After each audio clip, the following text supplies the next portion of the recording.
Good afternoon, everyone. It's nice to see you virtually. It is my great honor to introduce our guest speaker for today, Gabrielle Bullock, Principal and Director of Global Diversity at Perkins & Will. Gabrielle's lecture today is titled The Changing Faces of Design. I will introduce Gabrielle. Gabrielle is a good colleague of mine, but I would like to give you a bit of background information about Gabrielle's career. Gabrielle was born in Harlem and raised in the Bronx, and knew from the time that she was 12 years old that architecture would be her calling. Her motivation to enter the profession was a direct response to the design of public housing and her strong desire to positively impact the lives of African Americans and people of color living in her community. Her career path was driven by a passion to design for others and to foster access to the design industry for all genders and racial backgrounds. As the second Black female to graduate from the architecture department of the Rhode Island School of Design, Gabrielle has been a key player in Perkins & Will for over 3 decades.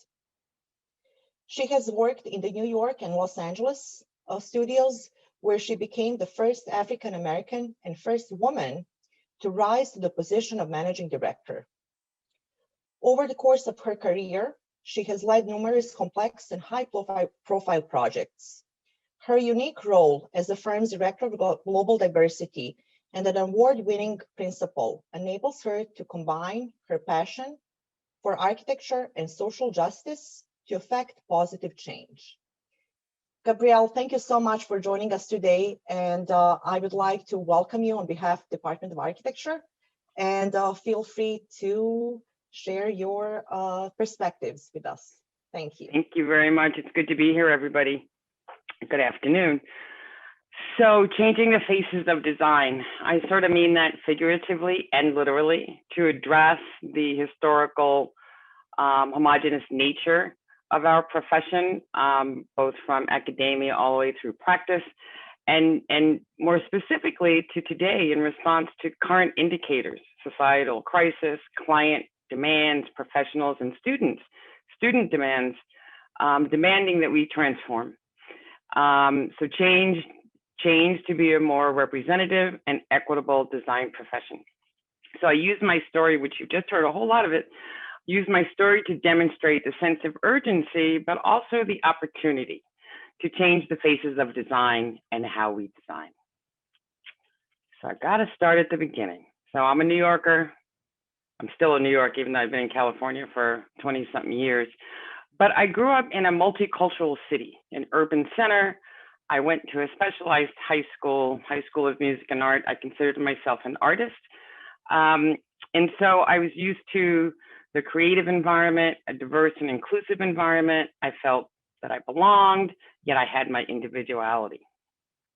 I was raised by a family of very strong women, strong and supportive women, who taught me that I could do anything I put my mind to. I was the first generation college graduate of my family. So at age 12, as Isla said, I realized instinctively the inequities. Sorry, somebody's blowing their horn outside. Realized instinctively the inequities of living conditions of Black and brown communities. And in particular, I was responding to the public housing projects of that era. And so I had a visceral reaction to them. I found that they did not perpetuate pride, ownership, happiness, or well-being. Plus, they was ugly as sin. So I wanted to be an architect to improve how my people lived. And I didn't know any architects, by the way. Why didn't everybody deserve a beautiful, beautiful place to live? So off I go to RISD in 1979. And so I can't talk about the rest of my journey without these pivotal, critical 5 years of my academic education. And so when I went to RISD, to Rhode Island, Providence, it was sort of a culture shock. I was shocked by the lack of diversity.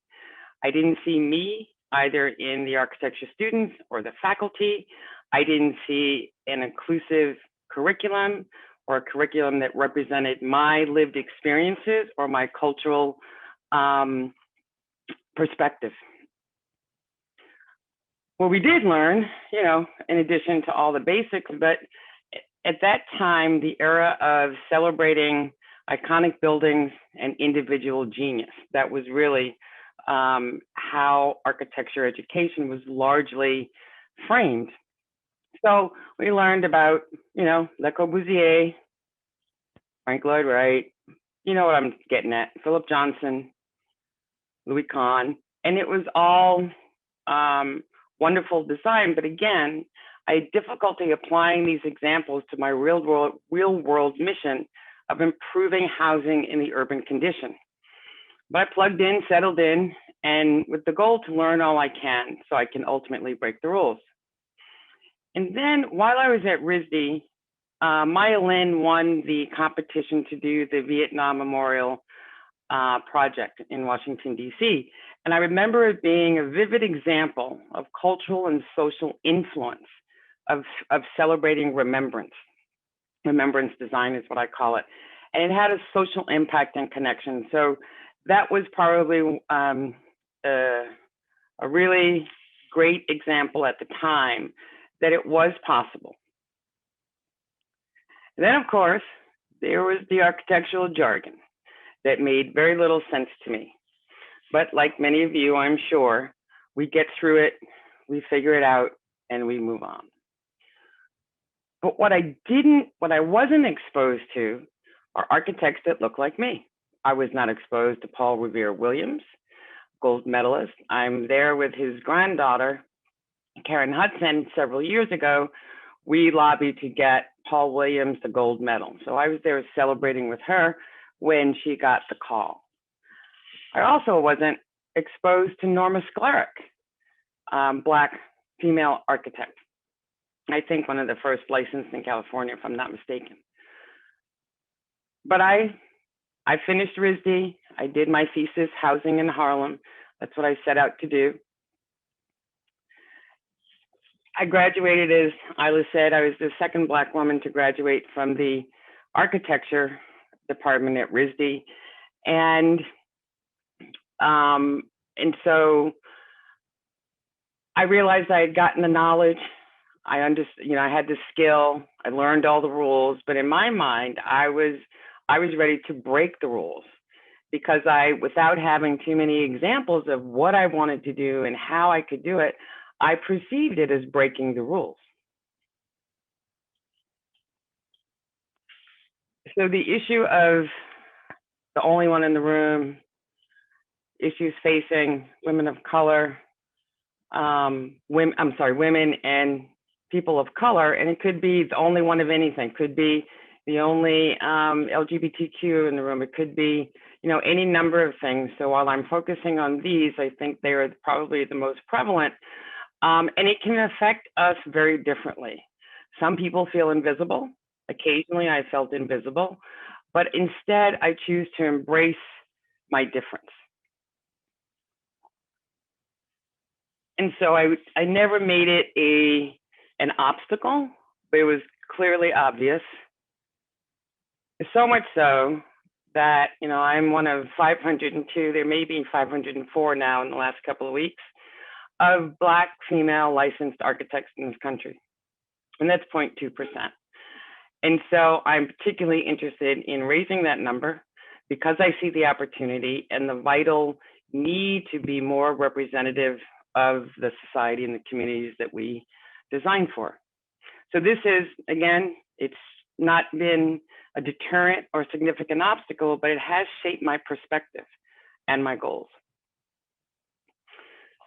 So after RISD, I went to work for 3 firms that did what I wanted to do, affordable housing. This was the 80s, the first recession I experienced, and all 3 of them went belly up and went out of business. So I found myself working at a healthcare firm, which later became Perkins & Will. Whatever I was going to do, it had to have purpose. This drive led me to begin designing healthcare, higher ed, community work, but it all had, and we didn't use social purpose at the time. I just knew it simply I had to do good. It had to matter. So over my career, lots of healthcare, large, complex academic medical centers like Ronald Reagan, UCLA Medical Center, several large universities and hospitals in Saudi Arabia. This was the first co-ed university that we worked on, which really highlighted to me the importance of cultural research, cultural understanding, and competency, and how critical it is in designing authentically and responsively to different cultures. And this was these projects in Saudi were probably the most poignant examples of how important that was. And that I'll get back to that in a little bit, because that was my turning point.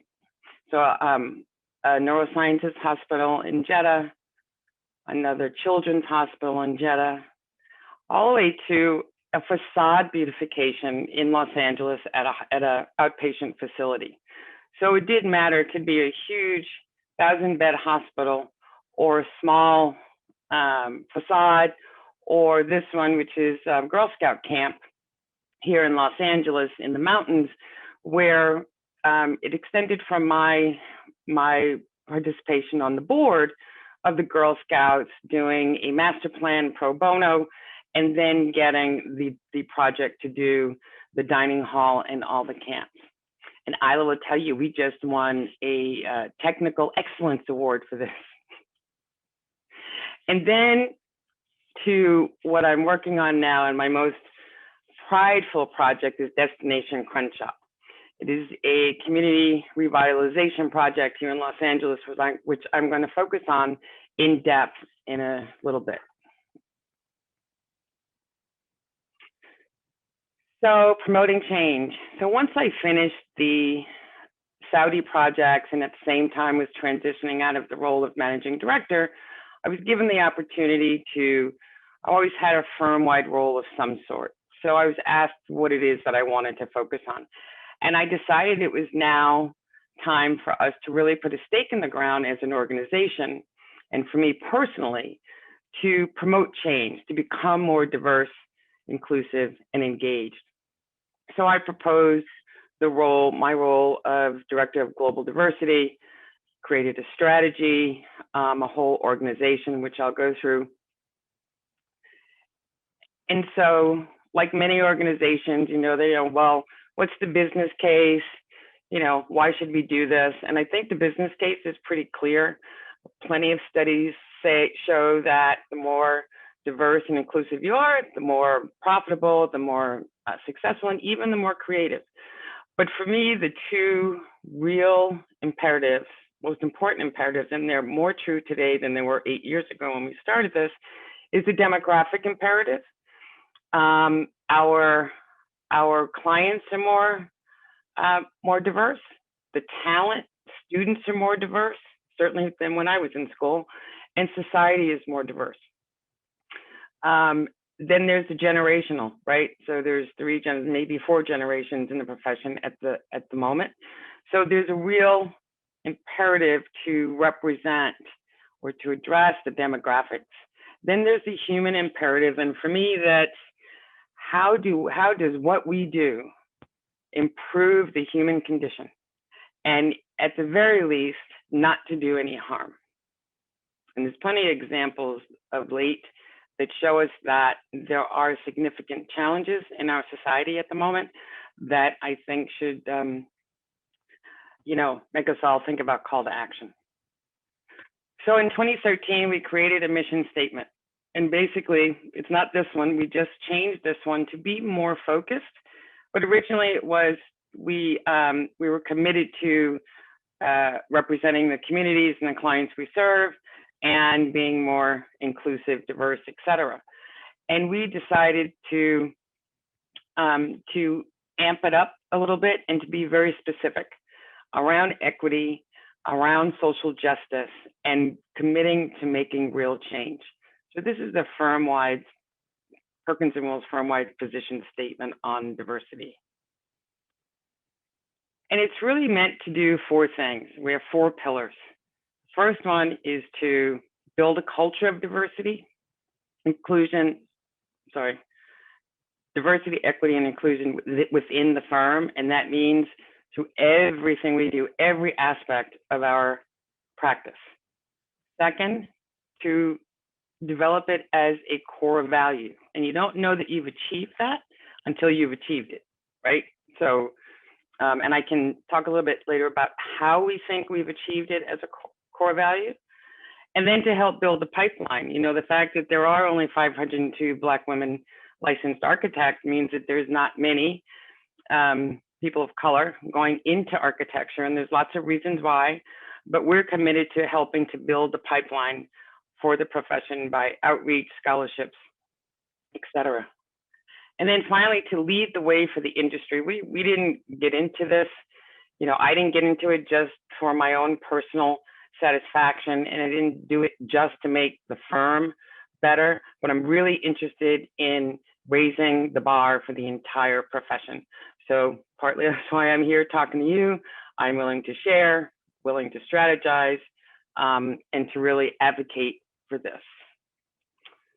So that was 2013. Fast forward to 2020. And we decided to, in response to what we have all seen, can't unsee it, last May, I was watching the trial today of George Floyd's murder. But the idea is that we can no longer just look at diversity and inclusion, because that's sort of checking a box when you think about justice and equity.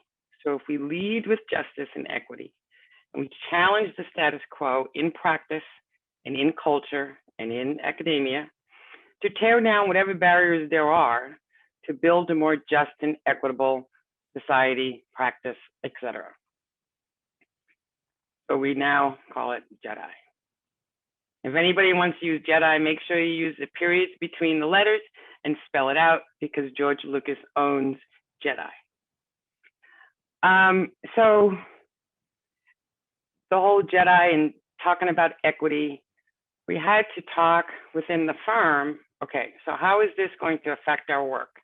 It's one thing to want to do good, want to do right, but we felt strongly that there is definitely a connection between the societal issues of equity, or lack thereof, and racial and social justice that needed to be responded to in our work.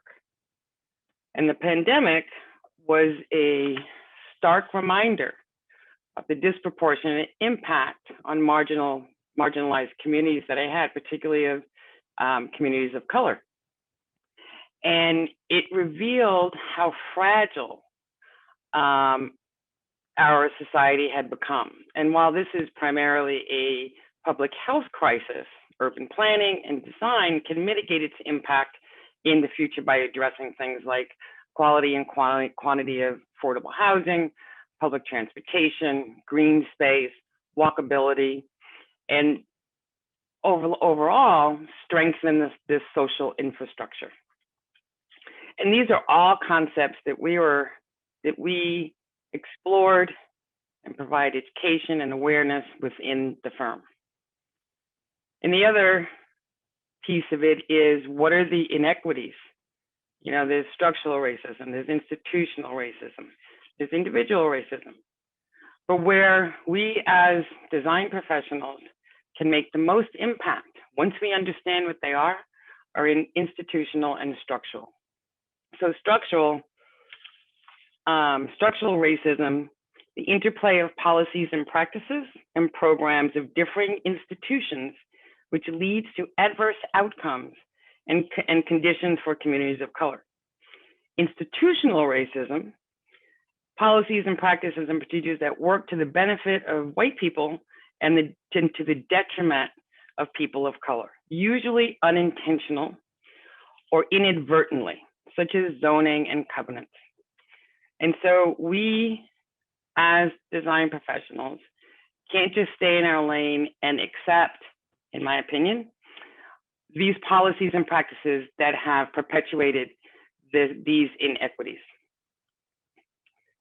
Because they lead to what I call the social oppression web. right? If there's unequal opportunities in education, in the criminal justice system, in housing, in healthcare, it will result in unequal outcomes. So how do we transform? First, we must educate ourselves on how we got here, right? Step out of our comfort zone, have those difficult conversations, and I'm sure that practically everybody watching today has had a difficult conversation over the last 14 months about race, exclusion, inequity. And we need to learn what are the historic and current barriers, attitudes that perpetuate the inequitable conditions. I think we need to understand, recognize our role as stewards in dismantling these barriers and embrace the full spectrum of our society through equitable design. So these are a series of discussions and engagement forums that we've produced at Perkins & Will firm-wide to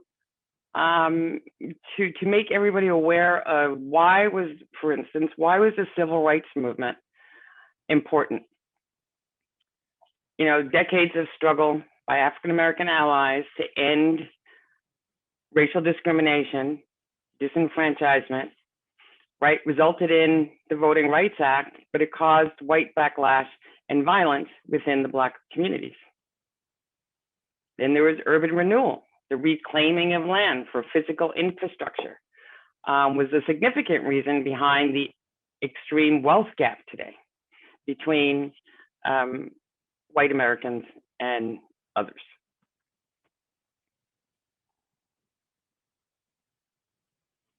And of course, segregation persisted even after Jim Crow, the white flight from inner cities, depleting the tax bases, leaving islands of poverty. And then the public policies that came out of the planned shrinkage with the withdrawal of city services to blighted neighborhoods. So you have whole communities that through these policies and attitudes have created basically a no-win situation and lots of blight and disinvestment in communities. Then there's the gentrification. Gentrification, displacement, and what I call cultural erasure, which is probably the one thing we see most and come up against in our practices and in our design studios. I'm sure you have some design examples where this is an issue, right? And gentrification is the change of character of a community through the influx of more affluent residents. So how can we, when we're designing in communities, and Destination Crenshaw is a perfect example, how can we design in communities to avoid cultural erasure, avoid displacement? It's not just through design, it's through policies, it's through education of residents, et cetera. And so I would recommend these 3 books. Caste by Isabel Wilkerson talks about the caste system, the class system, and how we got here from an economic wealth, the wealth gap, and all of that in this country. The Color of Law goes to great lengths to describe the history of how our government segregated America, talks about redlining and other policies. And The Palaces for the People, which I'm reading now, is quite wonderful. And it talks about the social infrastructure and how the social infrastructure will only work if it brings people together. And in this book, social infrastructure are the places, public places where people gather, right? So they talk about a public library. And anyway, I won't go into it, but I recommend these books as a start to make a connection between historic policies and practices to land use to how do we design in community to enhance social infrastructure. So now I'm going to go into some length with my prize project, Destination Crenshaw. And I believe Destination Crenshaw is an example of all the concepts that I talked about, the cultural competency that I talked about with the Saudi work, the addressing cultural erasure, inclusion. So let me explain the project. So Destination Crenshaw is in South Los Angeles. It runs north-south on the screen. It's a major commercial boulevard in the largest Black community west of the Mississippi. And the impetus for this project, it's an art and cultural experience, 1.3 miles, both sides of the boulevard on Crenshaw. The impetus was the extension of the rail line from the airport, the bottom of the screen, to downtown, which is towards the top of the screen. And most major commercial boulevards that received the train, Bolshoi Boulevard, Sunset Boulevard, the trains would be below grade or above grade, elevated. This one is at grade, so it's at the same level as the cars and the pedestrians. So the community, while they tried to get the city to change course, they were unsuccessful. So they took it upon themselves to create a project and an organization that would help create make lemonade out of lemons, create a cultural and art experience along the corridor. And it's this community has been suffered a century of disinvestment, but now receiving, billions of dollars in transportation expansion, but you just can't do the expansion. You just can't ride through this area. You must create something to have people want to stop, for it to be a destination. And so that's the goal for the community. So the vision for an outdoor art and cultural experience dedicated to legitimizing and celebrating the culture of Crenshaw, and thereby contributing to the overall health and sustainability of the neighborhood. We are not creating a neighborhood. The neighborhood exists. We're going to celebrate its heritage, create a unique experience, leverage the assets, and of course, catalyze growth.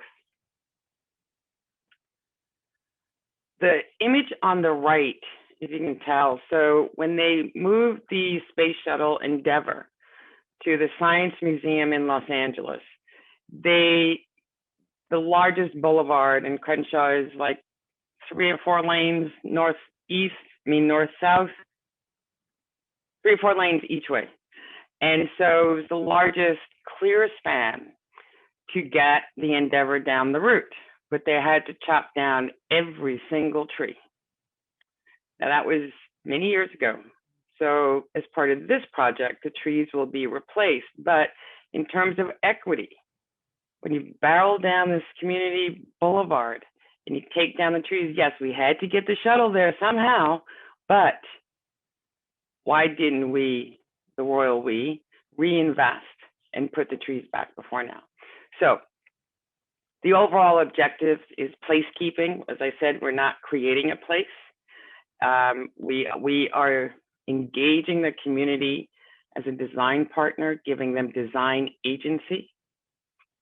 We're avoiding cultural erasure by engaging the community in telling the stories that they think are important.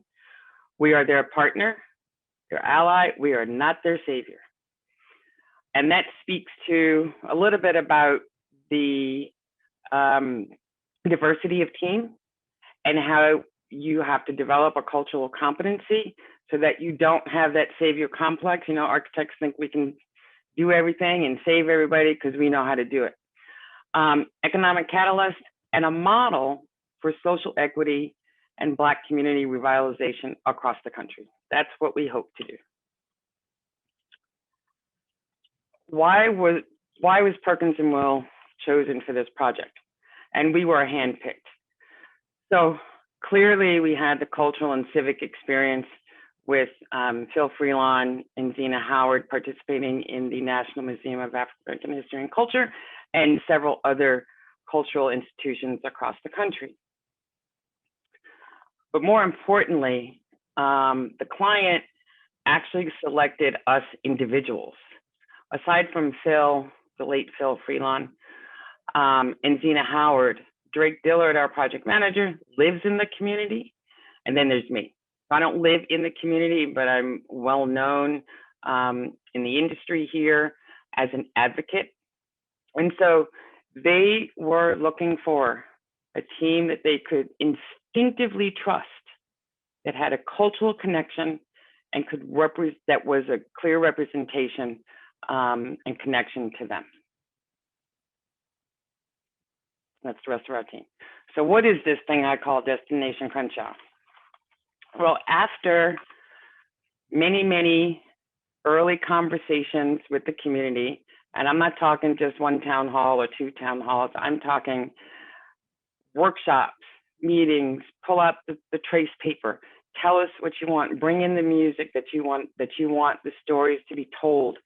And so once we had a really good consensus of what we thought was important to them, to come up with a design concept or unifying theme, we looked at, there's bedding grass that was used in slave ships. And a lot of our conversations talked about the migration of the Black community from the West and from the East and the South to Los Angeles. That was a large part of the historical conversations. And so, and the strength of this community and what it's gone through with the disinvestment. And after reading Root Shock by Mindy Fullilove, we thought about the idea of this bedding hay, which in the US it's called Bermuda grass. And it is, you can't kill it, right?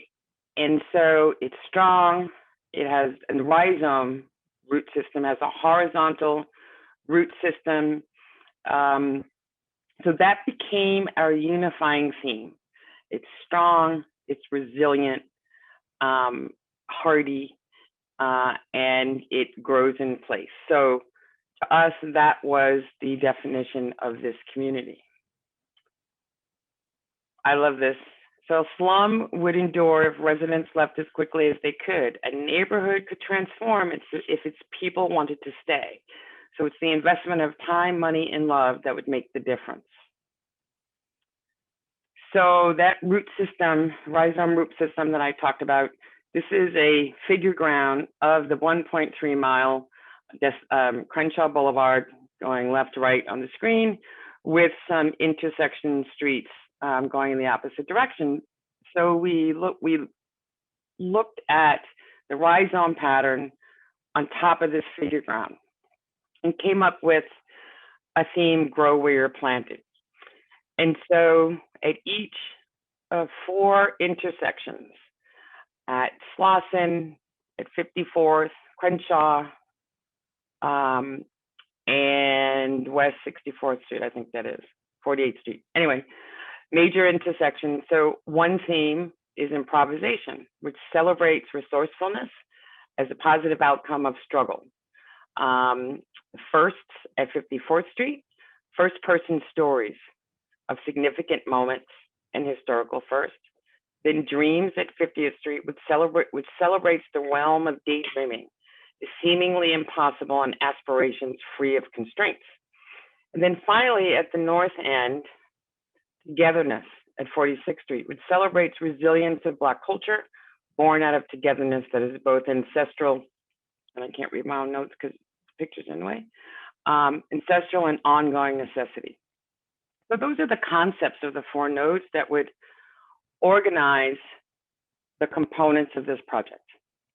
So it is both urban design, architecture, landscape, public art, exhibit design, and interpretive design.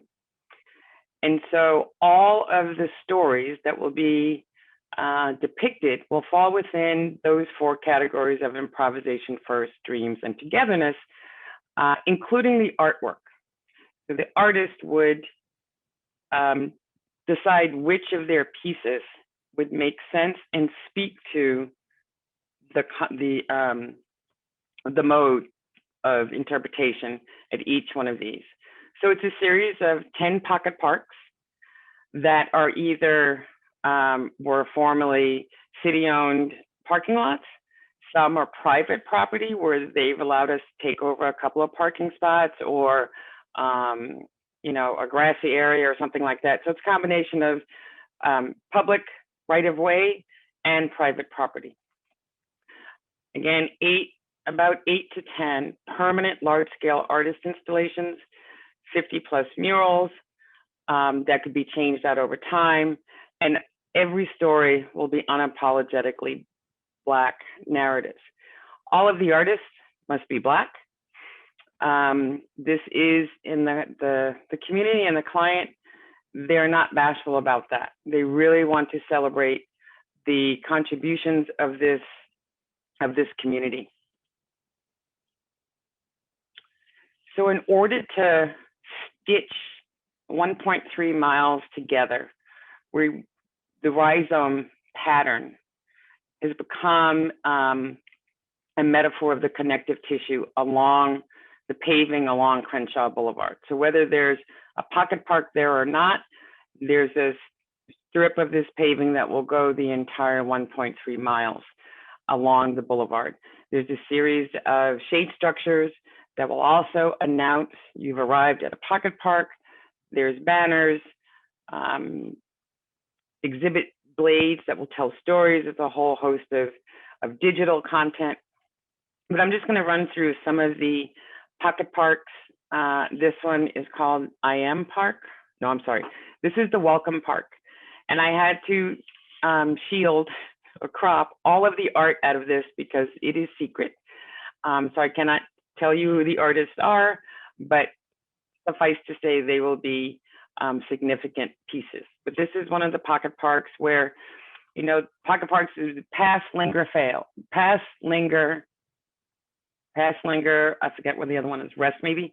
So they're meant to either stop a while, sit a spell, talk with your friends, play, right? So they all have different sort of themes. At the south end, at a historic fire station parking lot, there will be a monumental landmark that says Crenshaw, 120 feet, and it will announce that you've arrived in this destination. This is the I Am Park, so there'll be play mounds. Every available wall will be an opportunity for an artist to create something. There's donor recognition opportunities. I'm just going to breeze through. There's a wall, blank wall at the high school. Now, back in my day, this would be a handball wall, but it will be we'll put a mural on it engaging the high school students. There is a viewing park across the street from that famous muraled wall that you saw at the Endeavor, which I'll share with you closely in a minute. So that's the viewing park across the street from this wall. This wall was created in the 70s, I believe, by the community.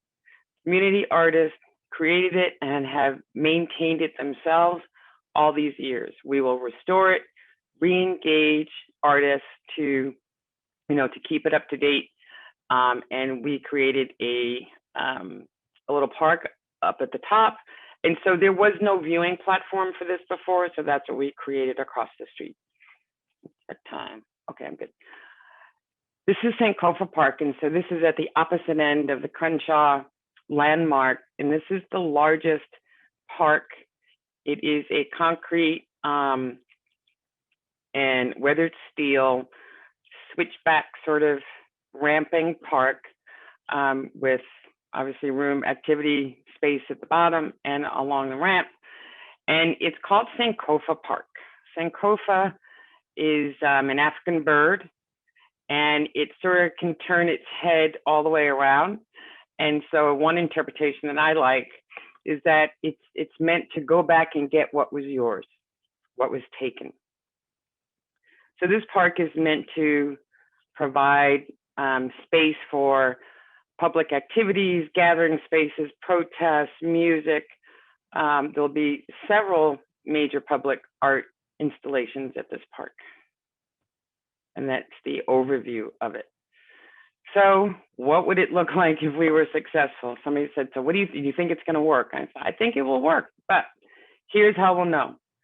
If that visitors do come, if there is investment, and if it is considered iconic, if it amplifies Black culture and art to broad audiences beyond the community, and if it truly becomes a community asset and gathering space that offers intergenerational engagement and exchange.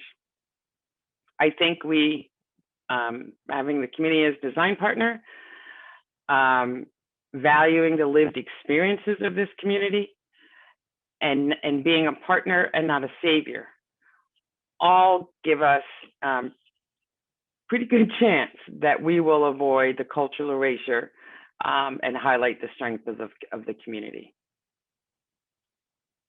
So that's Destination Crenshaw. It's about to start construction. It'll be about a year and a half, 2 years maybe. So now I'm going to switch gears and talk about how, in my dual role as Director of Global Diversity, how do we do this internally? And so there's a whole leadership and culture discussion you have to transform, everything we do through strategies, the conversations, challenge the status quo, focus on curiosity and cultural competency, the concept of social equity. And I don't think we have a choice. I think we have to do this because we're facing a reckoning in this country that we've not seen in 60 years. And I don't think it's just a moment. I think and I hope it's a movement. So how do we do it?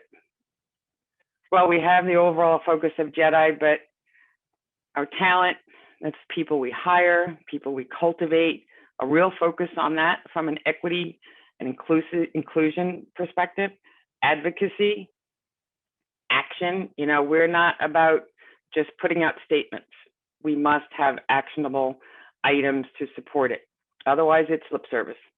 And then partnerships, both with clients and communities. And I'll give an example about, nobody wants to give up a client or challenge a client, but I think clients are asking us to challenge them now. They don't know what they don't know sometimes. And sometimes they do know what they know. Do know what they want to transform their own organization. So I think we have a responsibility to figure out how to do that. I also think when it comes to developers, that are working in communities of color that have been disenfranchised, that we make sure that we're not perpetuating negative gentrification by engaging those developers or owners that want to perhaps destroy or negatively impact any community.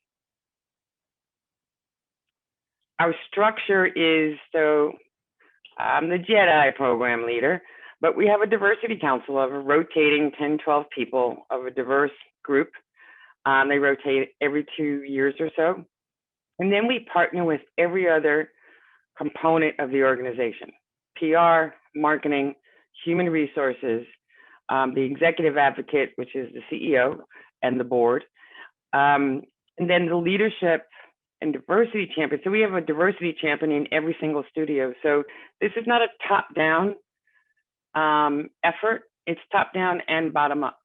And once we've established the strategy and the focus and the commitment over the last 7, 8 years, I would say that is now a bottom-up organization. We get our best ideas, our best practices from individual studios and champions.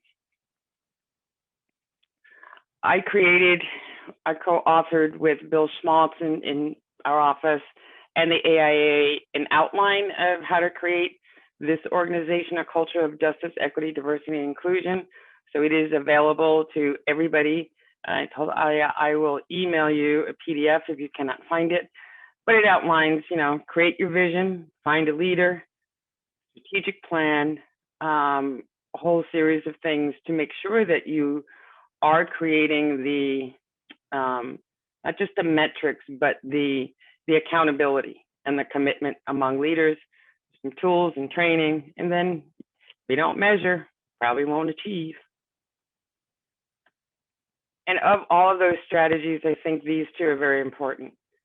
when we started in 2013, first thing we had to do from a quantitative standpoint is understand where our gaps were, both gender, race, ethnicity, who was in leadership, who wasn't, the whole nine. So you get a clear picture of, so which gaps do you need to fill? Which gaps do you need to fix? What's wrong? Same thing with equity and social justice. And that's where it speaks to both the culture of the organization and the work that you're doing. And I can't say enough about cultural competency. Like many of you, we pivot.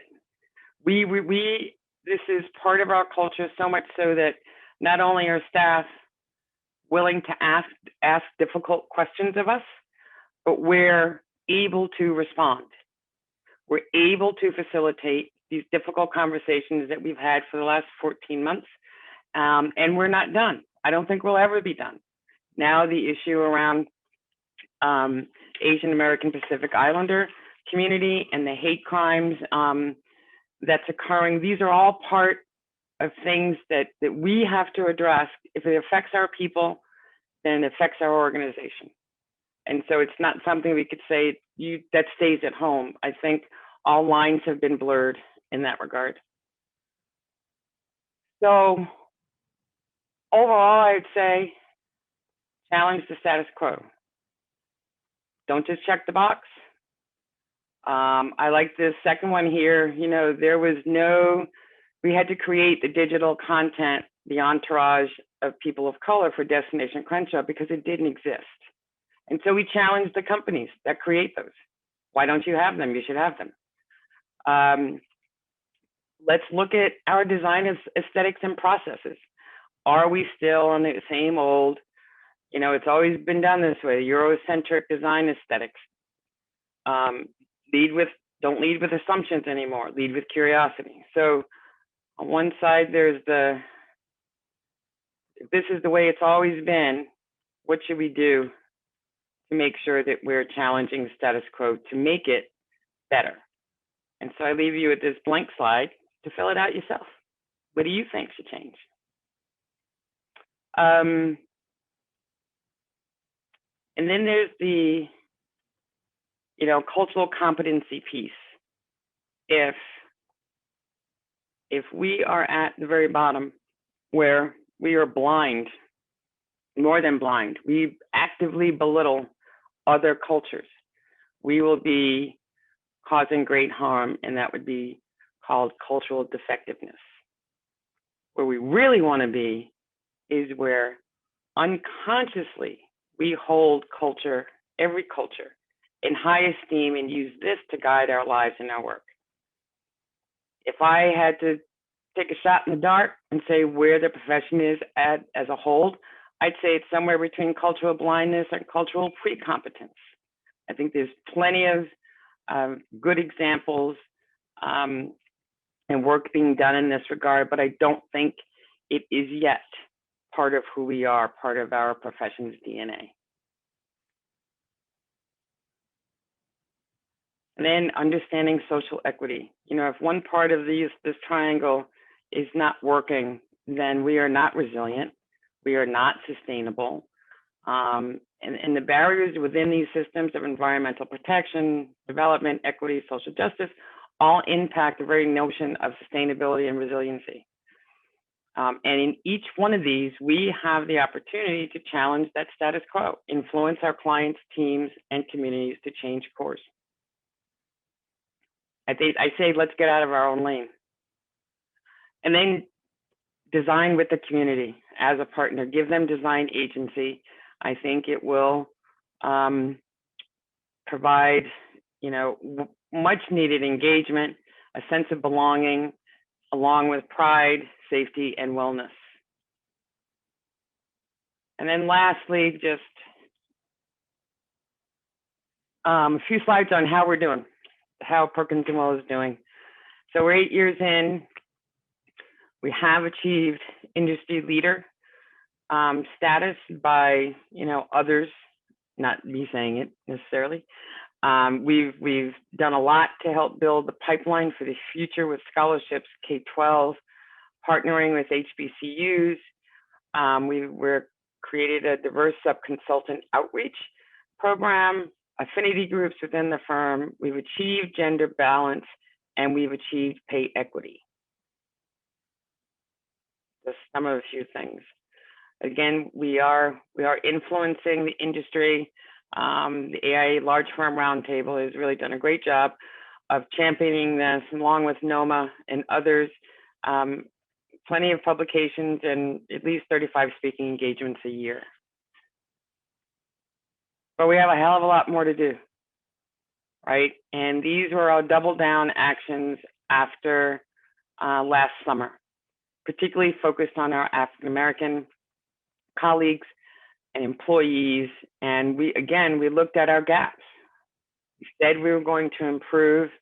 The smallest gap of diverse employees was African Americans, is African American. So until that gap is filled, it will be a priority, not to take away from any other priority, but it will be a priority.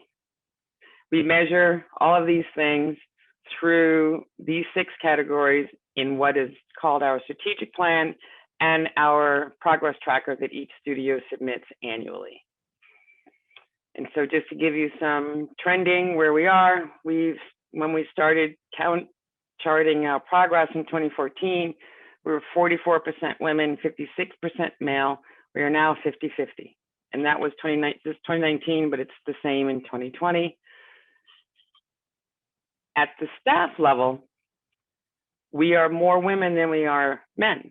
So the idea is if we keep our eyes on the ball and make sure that there are leadership opportunities, equitable advancement, all of that good stuff, that if we keep our eyes on the ball, the principal level in due time should be 50-50. That's our goal. Similarly with race. These are all races combined in each of these bars. So overall, we've increased from 23% to 31%. But within each category is where we still have challenges. So again, similar to the staff, the male-female staff, if we keep our eye on the ball, the outer ring is the staff, and it is the most diverse category that we have. If we keep our eye on the ball, the inner leadership rings should be more balanced. Let's walk the walk. Let's change our design process. Make it more equitable. Let's align our values with our clients and be brave and take a risk to make that happen. Because ultimately, it's about creating a new baseline in both our communities and our profession in terms of prioritizing issues of equity. I'll leave you with one question. How does your design and practice and school reflect social justice, cultural competency, and equity? My vision has been solid since I was 12. I didn't have a plan B, so it was going to work one way or another. And so I am optimistic. I don't know how to do anything else. I'm optimistic that we have what it takes and the commitment to make our profession what we want it to be. I challenge each of you to do the same. Find a way to get in the way and make good trouble. And that's John Lewis. Thank you. I will stop sharing. Gabrielle, thank you so much. First of all, that was so inspirational. I've learned so much, and I've known you for a very long time, so I'm pretty sure that our audience has learned a lot too. We have 2 questions from the audience. The first one is from Amanda Ferrante. Amanda says, I saw a sign titled Say It Loud. Is Pascal Sablon engaging in this project as well? And I think this relates back to the Destination and Crenshaw project. No. Will this come back? Okay. No, Say It Loud is, yes, that's the name of Pascal's organization or exhibit, but that's not where it generated from. So Say It Loud, I'm Black and I'm Proud is where it started in the 60s. Sure, great, thank you. And then we have another question. How can we as architects start designing outside of our comfort zone? Well, I think it starts with a commitment, right? I think we have permission now. In case anybody was waiting for permission, I think we have it. There's so much broken that if we can come up with, if we're committed, then we can find a way to do it. Engage those that are either representative of the community or the client or whatever, but find a way to bring the resources to bear and the competency to make more equitable, designs and solutions. Because you know what, there's not enough representation to go around, and so cultural competency is required, right? You don't have to be Black to design in a Black community, but you need to be culturally competent. And if there's local firms that are, then engage them. Excellent. I hope I answered your question. Yes, I think so. And sensitive. I think sensitivity and putting our personal perspectives and opinions about design and listening to people in community is the first step in going outside of our comfort zone. There's another question regarding the large-scale evictions and related to COVID-19 and problems with equity. So the question is, there has been a lot of discussion on social media as to the role that landlords play in terms of housing security and housing equity. In your experience, have landlords been an obstacle to social justice, design, and equitable housing? Anecdotally, I would say yes, but I think it's a complicated situation. They got to make money too. That's their livelihood. I think there are practices and policies in place that make it difficult for landlords to not raise the rent, right? And to succumb to gentrification. So I think it goes back to what are those policies that any given city, their housing laws and rules, right? So I'm not in the weeds on that, but that's my suspicion. During COVID, they put a ban on all evictions, right? Somehow they figured out how to do that.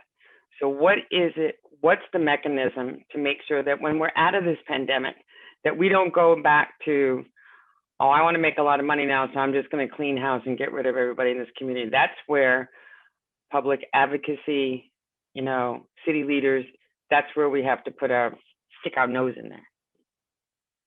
Yes, excellent. Thank you so much. So Pari, I would like to ask you if you can please elevate the permission for the participants so that we can see them and they can turn on their cameras. Oh, yeah. Everybody has been kind of in the background. I'm looking at just you. We have around 80 participants. I'm going to start doing that. It's going to take a couple of minutes because I have to do that one by one. So just give a notice to everyone that they're going to be visible. Sounds good. And then in the meantime, I have a couple of questions for Gabrielle, if you don't mind me asking. What were some of the most challenging aspects in your career? I would say the whole assertive versus aggressive, the assumptions and stereotypes of personality and communication style. While I think I'm direct and to the point, I'm not rude, but I've been characterized as aggressive, right? So I think navigating your personality style, and I've learned over decades in this profession, the older I get, what's most important to me is that my message is heard. So I will tailor how I say something as long if it's more important that people hear it. Back in the day, I'd fight it every minute because it was just imbalanced. So that's one thing, communication style. The other, I think it's been the gender. Not that I've experienced directly any gender bias overtly, but we've all been in boardrooms, in conference rooms, in construction meetings, where you say one thing, and by golly, the white dude sitting next to me just said the same damn thing. I said, I just said that. So to me, it's all around communication, how it's perceived, who thinks their voice needs to be loudest in the room, who feel that whatever they have to say is much more important than what I have to say. So those are my biggest challenges over the years. But now I'm older now, I really don't care. Would you mind if I ask you a follow-up question, especially on the aggressiveness part and the gender assertive? And then I think this is also based on maybe on my personal experiences as well. Do you think as females in our profession, we have to be more assertive and more aggressive to get our message across compared to our... I don't. I think we as a profession need to recognize the different ways people communicate. I don't think women should change X, Y, and Z to meet what is perceived to be the norm or the masculine version of it. Do you know what I mean? I just read an article, I can't remember what it was, but I think it was in Forbes. We should not ask women to change the way they are communicating because it doesn't meet up with some status quo normal way of communication. Mm-hmm. Right? Excellent. I do think that everybody should use their voice. Everybody, use your voice. And if you're with an organization where you feel like you cannot use your voice and you've tried, then it's probably not the organization for you, or may not be the organization for you. Great, thank you so much. We have a couple of more questions from the audience. Dory Brooks asks, the scope of scale of effort of JEDI that Perkins and Will has made is impressive, and it's partly enabled by Perkins and Will's size. Where would you encourage smaller rural firms that are less capable of making transformations through hiring, focus their efforts to achieve greater cultural competency? I think everything is scalable. I think just you start with your own organization. What is the culture of your organization? Can everybody's voice be heard, right? It doesn't have to be around race or, even clients to a certain extent, but what's your organization culture like? So I would look at that, and maybe there's a couple of things you can change to transform. And then I think everybody in our profession has the opportunity to build the pipeline by mentoring somebody, everybody knows a middle schooler, right? Everybody can go to a middle school or an elementary school to introduce this profession to children who may not otherwise be made aware or have access to. So those are two things, but you can get more from the white paper. I think I talk a lot about the scalability of it all. Excellent, thank you so much. I think the white paper would be extremely useful for our students and professionals who are attending today's lecture. We have another question from one of our faculty members, Erica Zikos. Erica, would you mind just unmuting yourself and asking this question directly, because now we can see you? Sure, of course I can't remember what I typed, but Gabrielle, thank you so much for sharing your experience first, and for talking with us about kind of real action and real change, and then showing us how that takes place in a project. I really appreciate everything that you shared with us. I'm just wondering if we could think for a little bit more about how architecture schools play a really important role, as a gateway that could be open or closed, right, in this process. And right. I think it starts with design schools. It starts with academia, and I think I'm now on the board of RISD, so I didn't just badmouth them and run away. And I think focusing on the curriculum, decolonializing the curriculum, more diverse faculty. And I got some stats from Isla about UMass, and I'm impressed. that you reach some of those. But I think it has to be a wholesale approach across design academia, because it can't just be one school here and one school there. It is really a cultural shift. So I think more diverse faculty, recruit more students, get more scholarships, and build, tear down that barrier to entry to our profession, which is money. I mean, that is probably one of the biggest obstacles, is the cost of a design education. And if I can't see me there, then I can't be it. So it'll just continue to, and listen to your students, because they're very demanding these days, as they should be.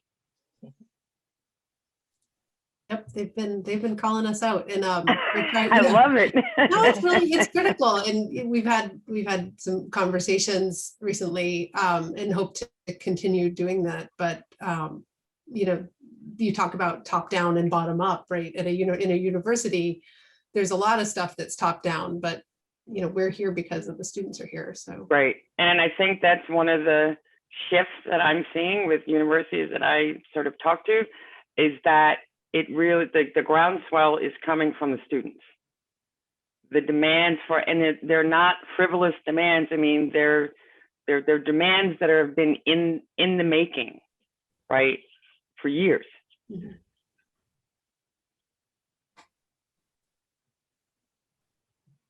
Excellent, thank you so much. So right now we're going to move into informal discussion. So I would like to invite that was the formal? audience. Well, you can see all of all of us. You can see our students. I don't go from formal to informal. It's all informal. Informal, sure. But I would like to hear from students. Please, if you have questions, if you have comments, please feel free to unmute yourself and ask a question. Come on, students. I got your back. Where are you?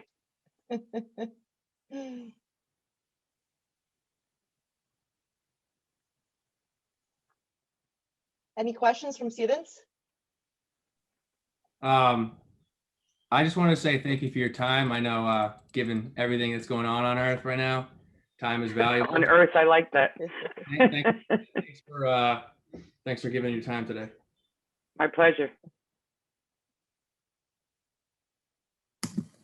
In regards to that informality, I really like that for a lot of reasons. But have you had any experiences where you had to kind of censor yourself a little bit? Of course. Yeah, I don't know. I'm not. I'm sort of joking. I'm in conversations like this. I am informal, because to me it's a conversation. When I'm at work, or I'm professional, but I try to be conversational. And I mean, I don't get buddy with my clients. That's just not me. But I try to create a relationship that will allow them to be comfortable and sharing and trust and all that stuff. And professionally, with my colleagues, again, I sort of keep, because I can be so informal, I keep my personal away from my work, because I don't want it to be misinterpreted. You know what I mean? So I can laugh and joke, but only to a certain point, and it may be a survival instinct of mine. I feel like if I let too many people into my inner world that they're not familiar with, then they will take advantage, make assumptions, and apply stereotypes. And that's just the baggage I carry. Did I answer your question, Juliana? Yeah, you did. Thank you. You're welcome.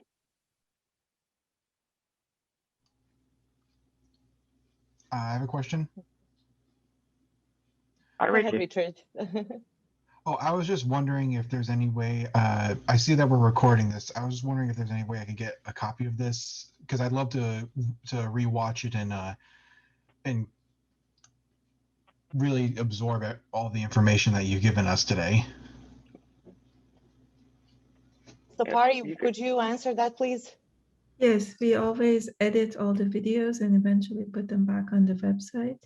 Of course, we always also corroborate with our lecturers that they're okay with it before we put it on. It will take a while, but we'll do that, sure.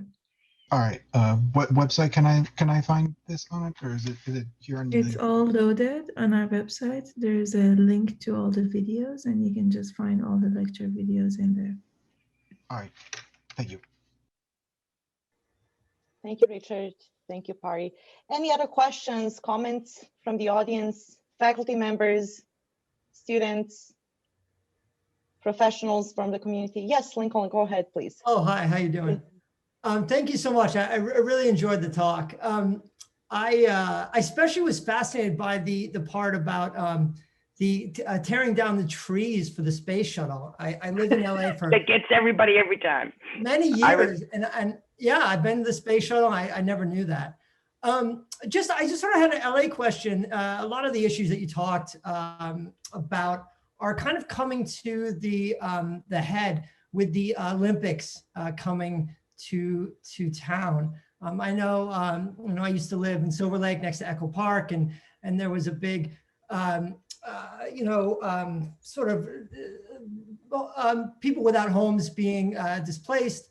So I kind of wanted to get your opinion on the Olympics coming to LA and the processes and things going on with that event coming up. Right. Well, of course, there's plenty of beautification plans going on.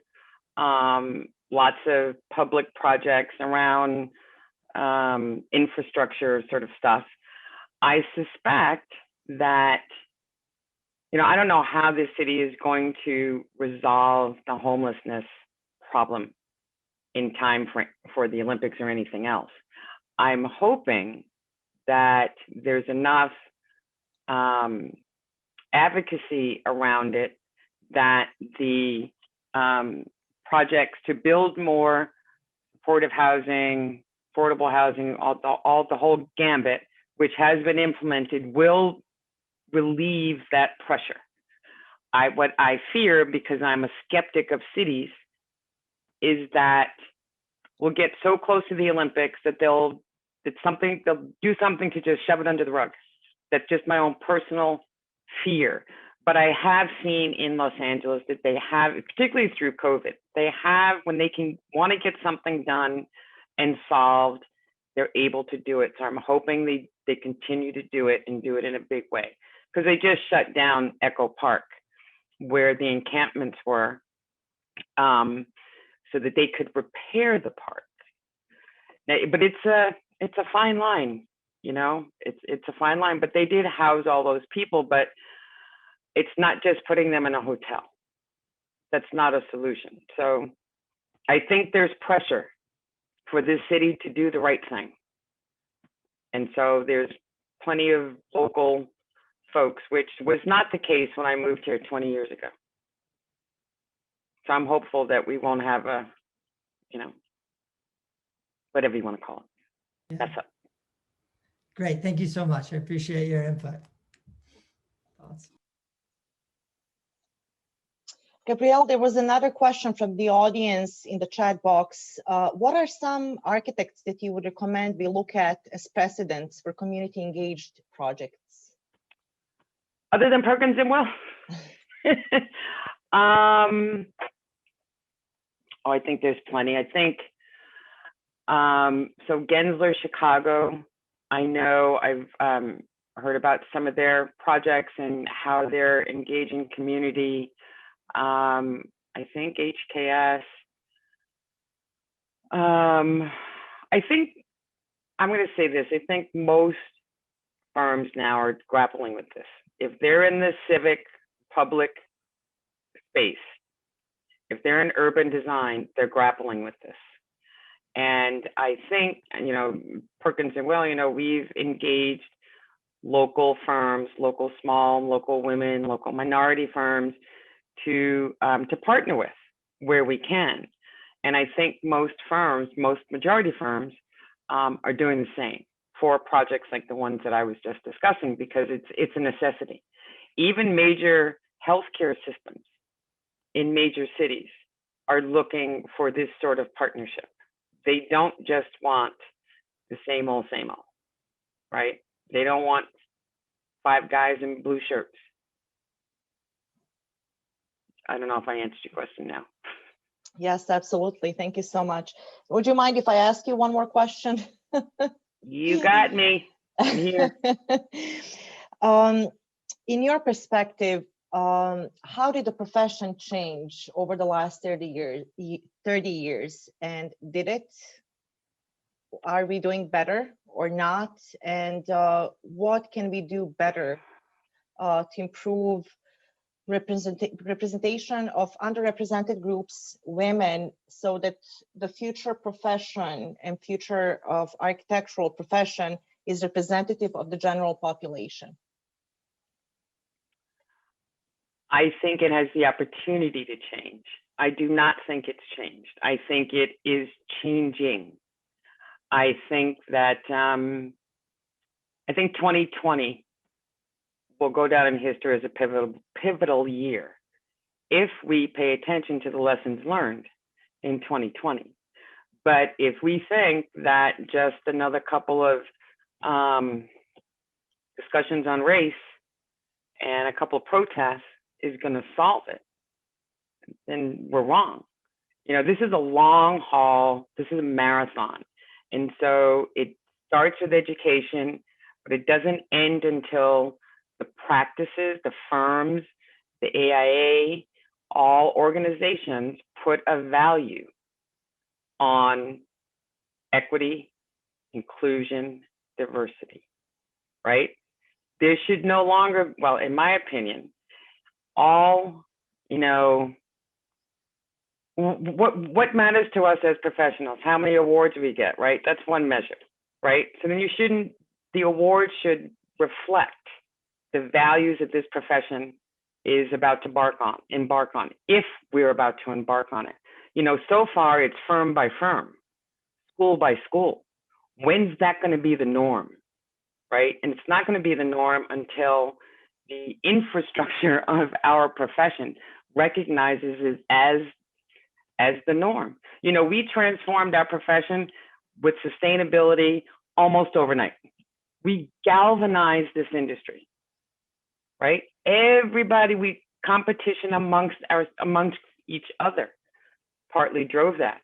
But we had a measuring stick, we had competition, right?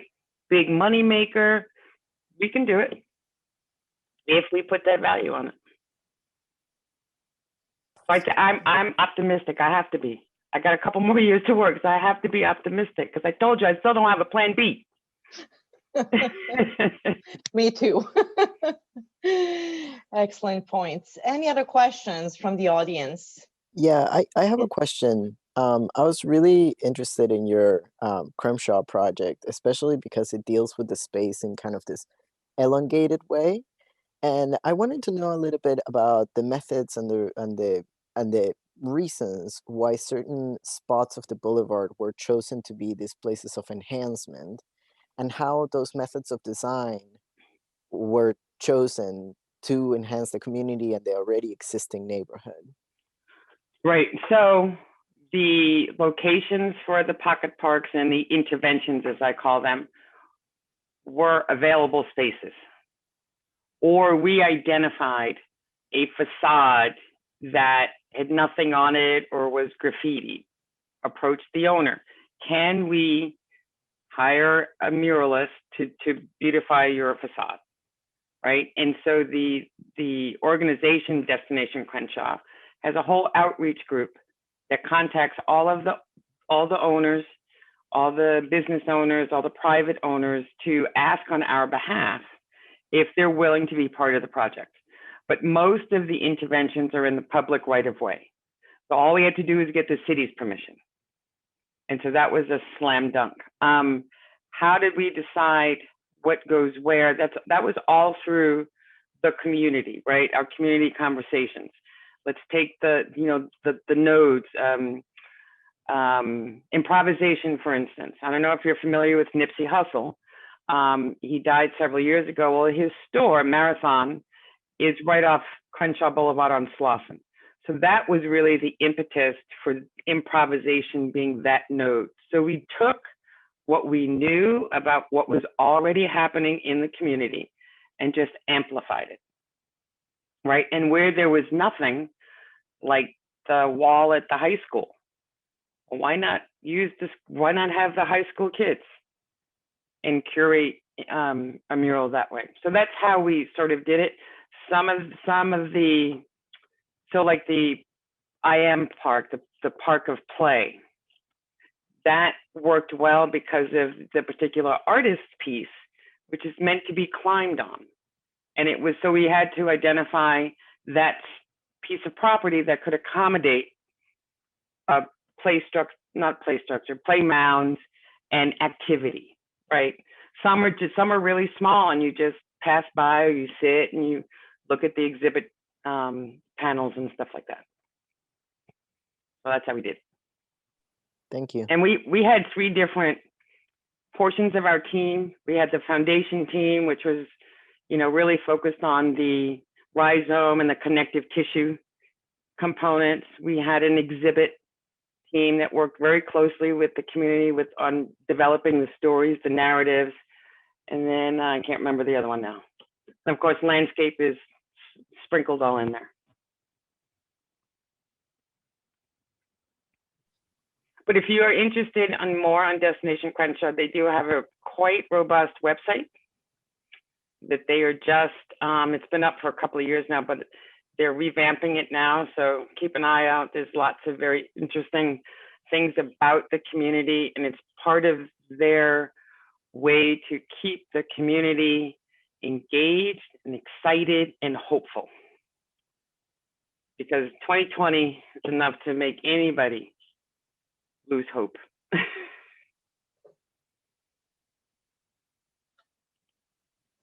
Exactly. You're Thank like you so easy much. bunch. I got some really tough questions in the past. No, you're not easy.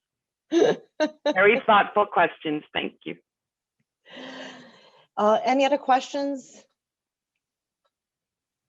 Yes, Yeah, please go ahead. I have a question regarding public housing. So there are a lot of new public housing that are built, like new developments that are implementing changes in these communities. I'm wondering, as architects, how can we implement change in public community, like public housing communities that already exist? The ones that are already built? Yeah. That's a tough one. I guess we have to, that's a good question. I think you got to approach the city. I think you got to approach the local housing or find a developer who's willing to invest, right? To present, you know, we wait for projects to happen. Is there a way for us to create the projects by bringing, you know, a developer or investor or something, pro bono even, to housing or whatever to help make a change? You know, we did some public housing, homeless housing. They don't call it that, but anyway.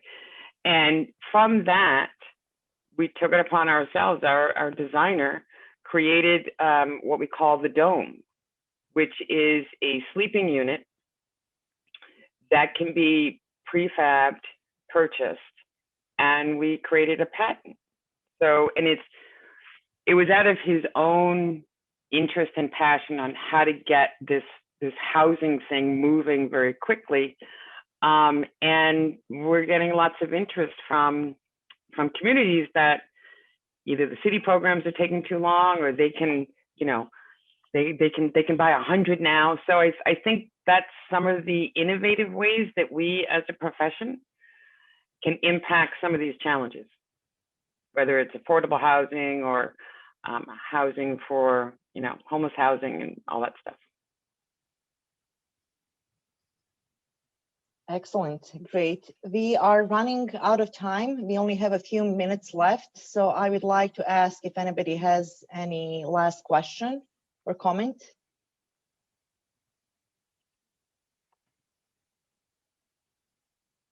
If not, again, it's me. I have one last question, if you don't mind, Gabrielle. I'm tough. No, I'm kidding. I'm not. But what advice would you give to students that are getting ready to enter the architectural profession? How can they be charged with this? How can they make change in the future if they're only entering the profession, and how can they keep this in mind and make impactful change over time?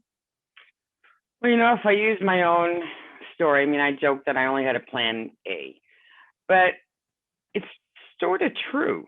I really, to go into this profession willy-nilly is, I think, pretty scary. Because it's a difficult profession, but the opportunity and the opportunity to make change, which is exactly what architecture and design is all about, that I would say, be sure that this is what you want to do and make change, little by little.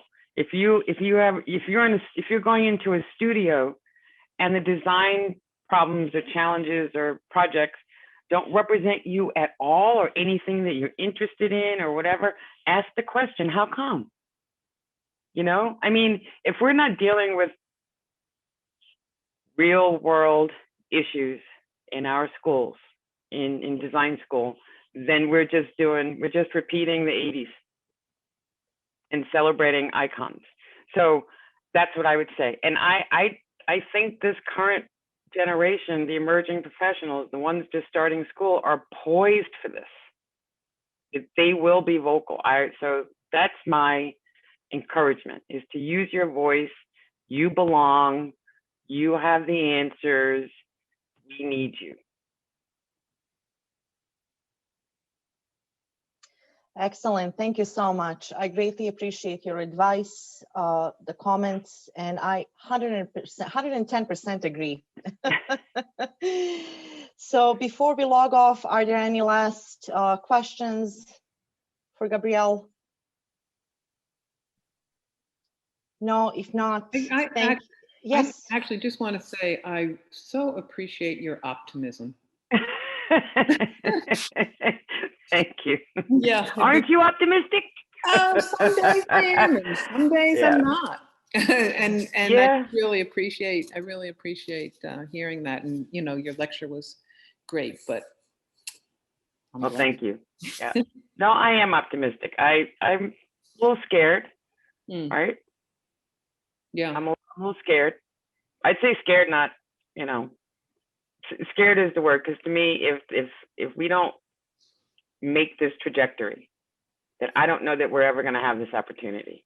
Yeah. That the stars have aligned in a very painful way. Yeah. On many fronts. Yeah. But thank you all. Good to see some faces. Thank you, Alia. Thank you so much. Okay. Bye. Bye. Let me know if you want me to email you that PDF. Yes. Thank you. All right. Bye. Bye.